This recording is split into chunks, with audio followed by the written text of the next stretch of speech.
दोस्तों नमस्कार। भरोसा जब डिगता है तो सभी का डिगता है। साख जब जाती है तो जमी भी बचती नहीं है। अडानी कांड सरकार के गले की फांस बनता चला जा रहा है। कल तक अडानी को बचाने का जिक्र होता था और आज सरकार के सामने मुश्किल यह है कि कहीं गले की यह फांस उसे ही कटघरे में लाकर खड़ा ना कर दे। सुप्रीम कोर्ट को भी सरकार की नीयत पे भरोसा नहीं है। सरकार जो चाहती है कि शेयर बाजार में जो कुछ हुआ उसकी जांच उसी के लोग करें, लेकिन सुप्रीम कोर्ट को यह बर्दाश्त नहीं है। सरकार चाहती रही कि दरअसल बंद लिफाफे में नाम दिया जाए, क्योंकि जिन नामों का जिक्र होगा उन नामों का असर शेयर बाजार पर पड़ेगा। लेकिन सुप्रीम कोर्ट ने साफ तौर पर कह दिया कि बंद लिफाफे में जो नाम होंगे अगर उसे सामने वालों को नहीं दिखाया जाएगा तो लगेगा यही और लोग कहेंगे यही। यह सरकार की कमेटी है, सरकार का पैनल है, जांच सरकार खुद करना चाहती है और सरकार ही जब फंसी हुई है, क्योंकि जिस पीआईएल के जरिए सुप्रीम कोर्ट जांच कर रही है उसमें पहले दो पीआईएल तो इस दिशा में थे कि हिडेनबर्ग रिसर्च की रिपोर्ट के मद्देनजर उन्हीं के खिलाफ एफआईआर दर्ज कर ली जाए। और अगली बात थी कि दरअसल हिडेनबर्ग रिसर्च की रिपोर्ट के आसरे भारत की छवि धूमिल हुई है, लेकिन दो दूसरे पीआईएल जो गए उसमें एक के बाद एक खुले तौर पर जिन बातों का जिक्र है उसमें एलआईसी भी फंसती है, एसबीआई भी फंसती है, उसमें सीबीआई भी कटघरे में है, उसमें ईडी भी कटघरे में है, उसमें आईटी भी कटघरे में है, उसमें डीआरआई भी कटघरे में है। यानी देश की सरकारी एजेंसी जिनका काम है कि दरअसल इस तरीके की अगर कोई हरकत शेयर बाजार में होती है और जो आर्थिक मामलों से जुड़े हुए हैं तो उसकी जांच आर्थिक जांच करने वाली एजेंसियों को तुरंत करना चाहिए। सुप्रीम कोर्ट ने आज चंद शब्दों में सारी बातें कह दी और ऐसे मौके पर कही जब भारत के भीतर शेयर बाजार घोटाले को लेकर दुनिया भर में सवाल खड़े हो रहे हैं। दुनिया भर के बैंक हो, दुनिया भर के फाइनेंशियल इंस्टीट्यूशन हो, यहां तक कि भारत के भीतर पार्लियामेंट का सवाल हो या फिर पॉलिटिकल पार्टीज का सवाल हो। ध्यान दीजिए तो क्या देश क्या विदेश, और विदेशों में भी उन देशों के भीतर वहां के मीडिया, वहां के अखबारों में और वहां पर सरकारी तंत्र के भीतर भी भारत को लेकर जो सवाल शेयर बाजार या अडानी कांड के जरिए उभरे हैं, सरकार के गले की फांस तो वह बन चुके हैं। अब सवाल है कि आज सुप्रीम कोर्ट ने जो कहा वह सीधे सीधे सरकार द्वारा की जा रही पहल को सवालिया निशान तो दूर कटघरे में खड़ा करता है। सुप्रीम कोर्ट ने बहुत साफ कहा कि जो नाम आप अपने इस एक्सपर्ट पैनल के जरिए बंद लिफाफे में यह कहकर देना चाहते हैं कि इसे आप दूसरों को दिखाइएगा नहीं क्योंकि शेयर बाजार पर असर पड़ जाएगा, तो पहली बात तो यह कि बंद लिफाफे का मतलब है कि हम जांच ट्रांसपेरेंसी के साथ नहीं कर रहे हैं, यानी जांच पारदर्शी नहीं है। दूसरी बात, जब नाम दिखाएंगे नहीं और नाम सरकार ही देगी तो यह सरकार की कमेटी होगी, तो ऐसे में जांच कैसे होगी जब इस देश के भीतर सवाल इतना बड़ा हो चला है कि इसमें कहीं सरकार की भागीदारी तो नहीं है। अब उसके आगे का सवाल है कि सरकार अपनी कमेटी छोड़े, अब सुप्रीम कोर्ट अपनी कमेटी एक्सपर्ट पैनल की खुद बनाएगा। पहले दो पीआईएल में इस बात का जिक्र था कि दरअसल भारत की छवि और हिंडनबर्ग रिसर्च की रिपोर्ट जो कहती है वह सीधे सीधे उन्हीं पर आरोप और हस्तक्षेप थे।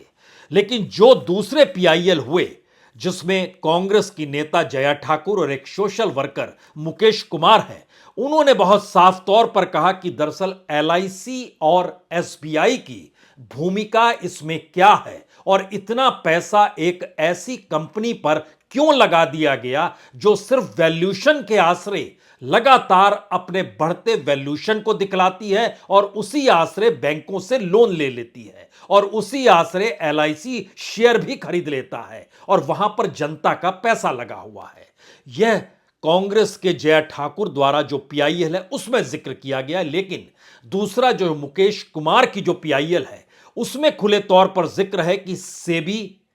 जिसका काम है कि शेयर बाजार के भीतर कोई गड़बड़ी ना हो, उसको देखना परखना, तो उसकी भूमिका अभी तक क्या रही, किस रूप में रही और वही दोषी क्यों नहीं है, पहला सवाल यह है। दूसरा सवाल, अगर पैसा बाहर से रूट होके आ रहा है जो मनी लॉन्ड्रिंग के दायरे में आता है, पीएमएलए के दायरे में आता है, तो ईडी अभी तक क्या कर रही थी? तीसरा सवाल है, जो इनकम टैक्स डिपार्टमेंट है उसने कोई पहल क्यों नहीं की कि गलत वैल्यूशन, बैंकों से कर्ज लेना, उस कर्ज के आश्रय शेयर बाजार में अपनी धमक को बढ़ाना और उसी के जरिए चीजों को डेवलप करते जाना, तो इनकम टैक्स की भूमिका क्या होनी चाहिए? और डायरेक्टरेट ऑफ रेवेन्यू इंटेलिजेंस जो है यानी डीआरआई है, उसको लेकर भी सवाल खड़ा किया गया है कि आप दरअसल क्या कर रहे थे।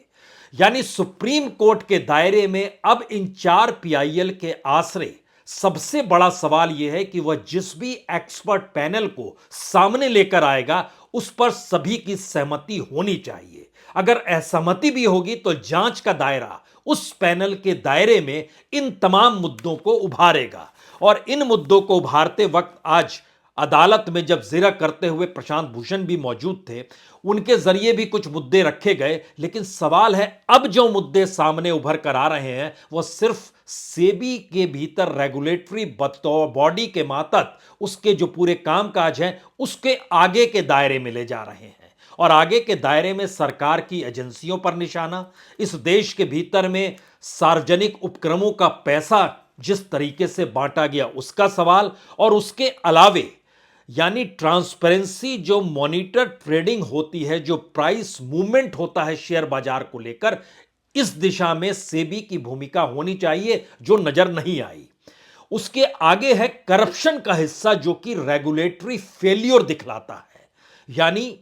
करप्शन और ब्लैक मनी की एंट्री अगर शेयर बाजार में किसी कंपनी के जरिए हो रही है तो कार्रवाई करने के लिए इस देश में दर्जनों कानून हैं और एजेंसीज के पास यह पावर है। तो क्या अब जांच की पूरी प्रक्रिया और उसके पैनल को जब सुप्रीम कोर्ट बनाएगा और जांच का दायरा इस हिसाब से चलेगा कि क्या वाकई अगर अडानीज की कंपनी का वैल्यूशन जो कि रॉकेट स्टाइल में वैल्यूशन हो रहा था और कीमतों पर मैनिपुलेशन हो रहा था, और वो सब कराने के साथ अगर सार्वजनिक उपक्रमों को यानी बैंक हो या एलआईसी हो, इनको अगर सरकार की तरफ से मैंडेट मिला हुआ था तो जांच के दायरे में यह भी आएंगे।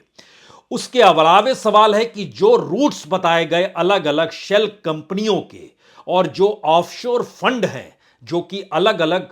कंपनियों के नाम तक सुप्रीम कोर्ट में सौंपे गए हैं, उसमें मसलन एलारा का नाम है तकरीबन $3 बिलियन,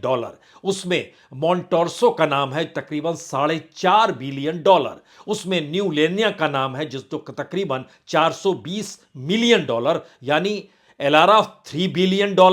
मॉन्टेस्रो $4.5 बिलियन और न्यू लेना $420 मिलियन। यह एक ऑफशोर फंड के तौर पर लिखित तौर पर सुप्रीम कोर्ट को सौंपा गया। इसमें गौतम अडानी के भाई विनोद अडानी का नाम का भी जिक्र है। इसमें करप्शन के नाम पर ब्लैक मनी और मनी लॉन्ड्रिंग और हवाला का भी जिक्र है। इसमें रेगुलेशन के फेलियर यानी रेगुलेटरी बॉडी के फेलियर होने पर सीधे सीधे सेबी का नाम है। इसमें एसबीआई, पंजाब नेशनल बैंक और एलआईसी ने जो शेयर्स खरीदे उनका भी नाम है। इसमें ट्रांसपेरेंसी पर मॉनिटरिंग ना हो पाना और प्राइस मूवमेंट को बढ़ाना, और उन सब के बावजूद भी शेयर मार्केट जिस लिहाज से चल रहा है और अभी तक संभल नहीं पा रहा है, उसमें यह सवाल बड़ा हो गया है कि अगर इतने दिनों के बाद भी अगर वो नॉर्मल नहीं हो पा रहा है, क्योंकि आज भी जो रिपोर्ट आई उसमें अडानी इंटरप्राइजेज, अडानी ट्रांसमिशन और अडानी टोटल गैस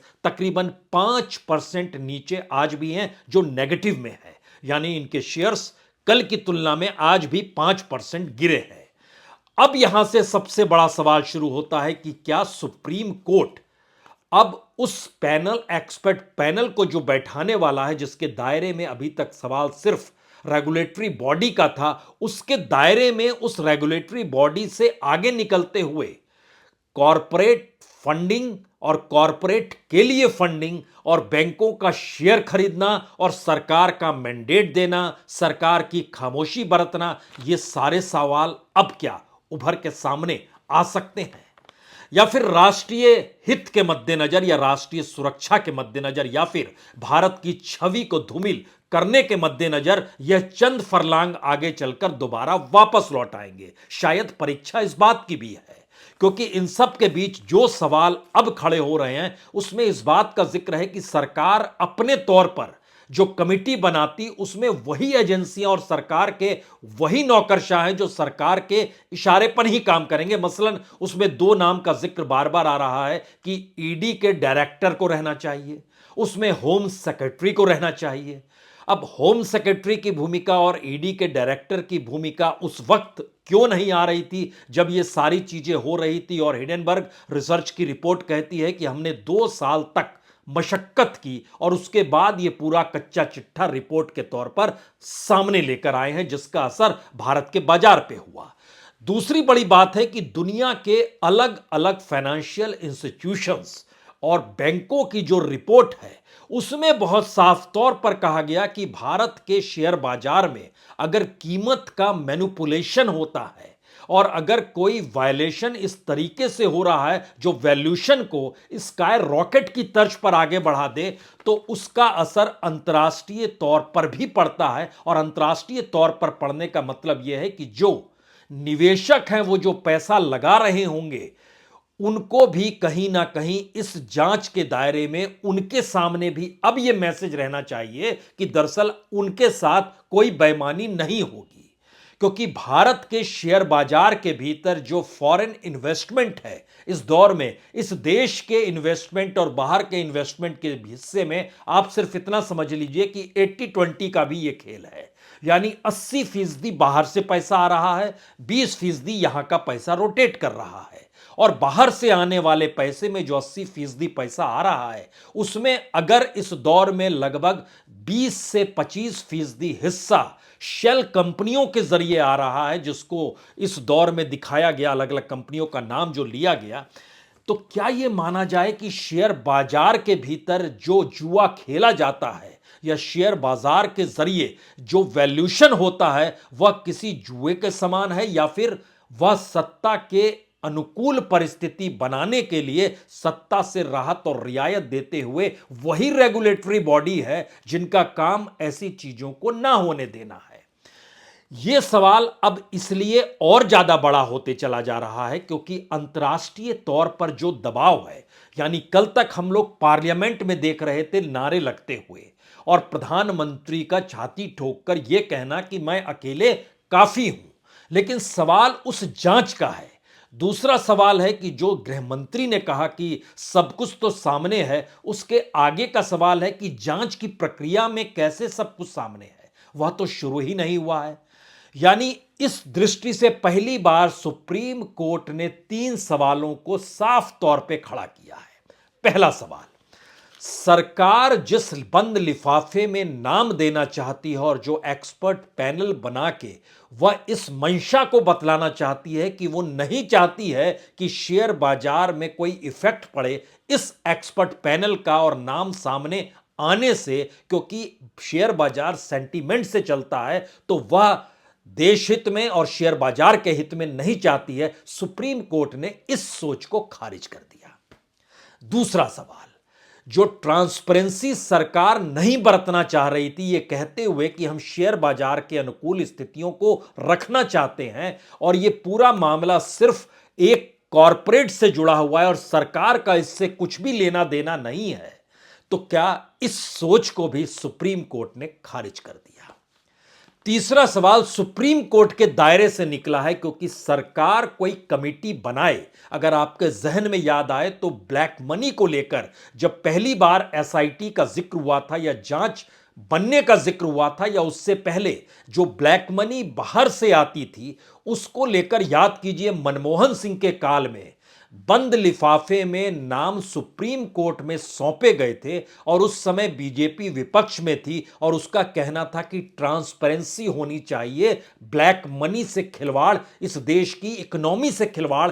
करने की स्थिति में लाया जाता है, तो ब्लैक मनी को हम छुपा नहीं सकते हैं और जो ब्लैक मनी से जुड़े हुए उनके नामों को उजागर करना चाहिए। यह पहला, याद कीजिए 2014 से पहले की स्थिति है। 2014 में जो एसआईटी बनी जो मोदी सत्ता पहली बार आई तो उसने जिस एसआईटी को बनाया वो सुप्रीम कोर्ट की अगुवाई में बनाने का जिक्र था, और उसके बाद तमाम जो ब्लैक मनी पर नकेल कसने के लिए और जांच एजेंसी के जो सर्वोसर्वा होते हैं उनके नामों को सौंपा गया। और इसीलिए 2014 से लेकर 2023 तक के सफर में चाहे वो स्विस बैंक का जिक्र हो रहा हो, चाहे लिंचस्टाइन बैंक का जिक्र हो रहा हो, चाहे उन तमाम बैंकों का जो जिक्र हो रहा हो जो ऑफशोर फंड्स जो भारत के भीतर आ रहे थे, उसमें इस दौर में बढ़ोतरी हो गई। और 2014 से लेकर 2023 के बीच में ना जाने कितने पेपर आए, वो पनामा पेपर्स हो, वो एचएसबीसी पेपर हो, वो चाहे विकीलीक्स हो, कितने तरीके से जानकारी सामने आई, लेकिन कोई नाम सामने सरकार ने नहीं किया। इतना ही नहीं, सरकार यह भी छुपाती रही कि दरअसल इस देश में बैंकों से कर्ज लेकर जो लोग भाग गए उन पर ऑफिशियली कितना है। और एक जानकारी जब पार्लियामेंट में मांगी गई, आप बताइए तो सही कि 50 करोड़ से ज्यादा कितने लोग हैं, कौन से नाम है, सरकार ने इसको भी नहीं दिया। तो क्या ये उस कड़ी के साथ चलते चलते स्थिति यहां तक आकर खड़ी हो गई जहां अब सुप्रीम कोर्ट को लगने लगा है कि दरअसल साख अगर शेयर बाजार के जरिए, ब्लैक मनी के मद्देनजर, ऑफशोर फंड के जरिए, कॉरपोरेट और सत्ता के नेक्सस के सवाल के जरिए, पार्लियामेंट में उठती आवाजों के जरिए, अंतर्राष्ट्रीय बैंकों के सवालों के जरिए और बैंकों द्वारा इस दौर में नहीं देना पैसा कि हम पैसा नहीं देंगे, और एक के बाद एक उन्होंने इन्वेस्टमेंट बंद कर दिया, तो साख सुप्रीम कोर्ट की भी तो है। तो क्या सुप्रीम कोर्ट अब इसे महसूस कर रहा है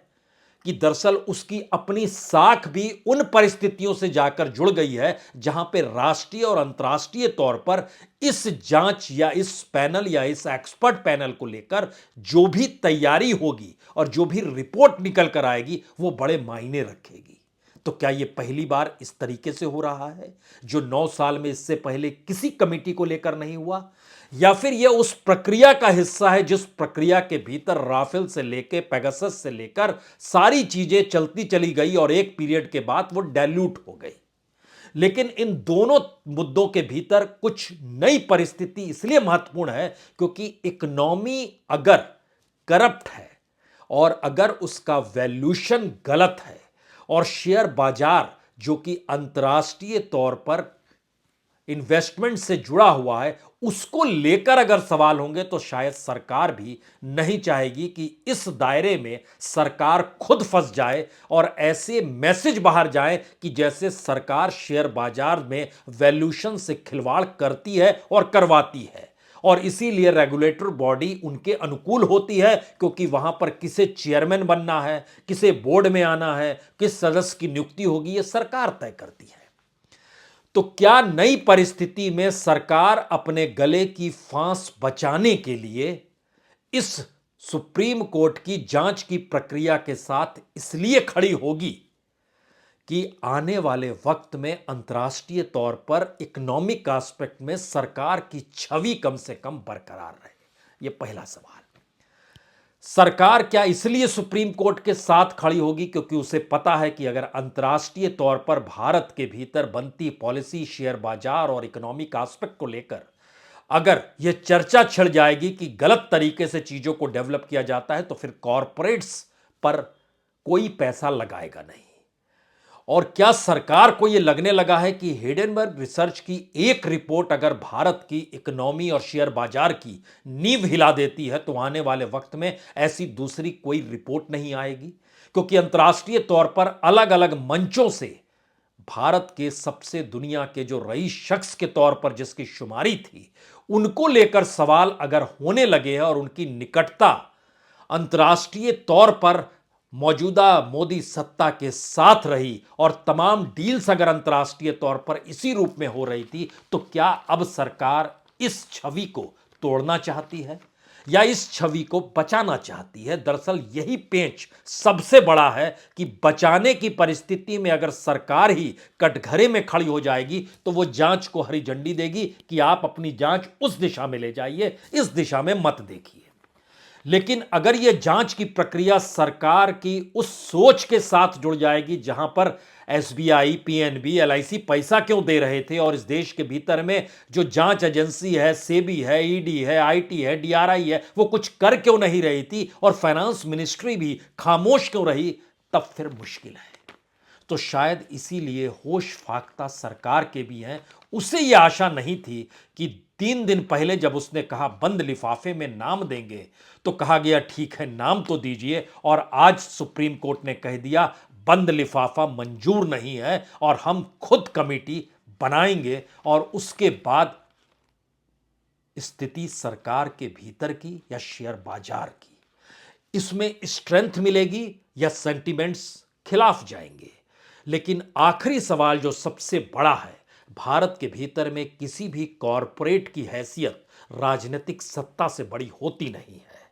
शेयर बाजार हो, बड़े बड़े कॉरपोरेट हो, उनका कितना भी बड़ा विस्तार हो, कितना भी नेटवर्थ हो, लेकिन राजनीतिक सत्ता भारत की लोकतंत्र की ताकत होती है। और उसी लोकतंत्र की ताकत को लेकर सवालिया निशान पहली बार उस इकोनॉमी और उस कॉरपोरेट और उस शेयर बाजार से जुड़ गया है जो कटघरे में है। सरकार खुद को इस कटघरे से बाहर करेगी या फिर जो शेयर बाजार में खेल हुआ उसका एक व्यापक चेहरा आने वाले वक्त में जांच के जरिए भी नजर आ सकता है। नजर आपको सिर्फ इसी पर रखनी है और इंतजार सुप्रीम कोर्ट की कमेटी का करना है। जो पैनल वो बनाने वाली है, एक्सपर्ट पैनल, और उसका दायरा वो क्या सेट करती है, नजरें सिर्फ इस पर रखिए। बहुत बहुत शुक्रिया, बहुत बहुत शुक्रिया।